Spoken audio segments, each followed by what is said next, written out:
Hello everyone.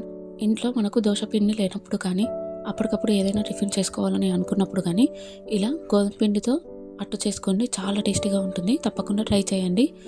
నచ్చితే like చేయండి. ముందుగా మనకు కావాల్సినంత గోధుమ పిండిని తీసుకొని, ఎల్లిగడ్డ, జీలకర్ర పేస్టు, కరివేపాకు, రుచికి సరిపడా సాల్ట్, కొద్దిగా కారం వేసుకొని, కారం మరీ ఎక్కువగా వేసుకోకూడదు. ఇవన్నీ వేసి మంచిగా కలుపుకోవాలి. ఇలా అన్నీ కలుపుకున్న తర్వాత వాటర్ కొద్దిగా ఎక్కువగానే పోసుకోవాలి. మరి చపాతీ పిండి కలిపేటప్పుడు కొంచెం కొంచెం పోసుకుంటాం కదా, అలా కాకుండా ఇలా ఎక్కువ వాటర్ పోసుకొని ఉండలు లేకుండా మంచిగా కలుపుకున్న తర్వాత మళ్ళీ వాటర్ పోసి దోశ బ్యాటర్ కన్నా కొంచెం చిక్కగా ఉండాలి. అలా పిండిని కలుపుకోవాలి వీడియోలో చూపించిన విధంగా.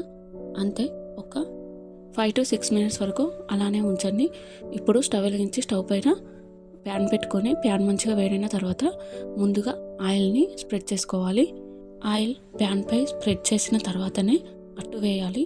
అలా అయితేనే ప్యాన్కి అతుక్కుపోకుండా ఉంటుంది. ఈ అట్టు అనేది మనం దోశ బ్యాటర్ వేసి రౌండ్గా తిప్పుతాం కదా, అలా కాకుండా అట్టుని అసలు తిప్పకూడదు. ఇలా వీడియోలో చూపించిన విధంగా వేయాలి. ఒక 1 minute ఆగితే ఈ పచ్చిదనం అంతా పోతుంది.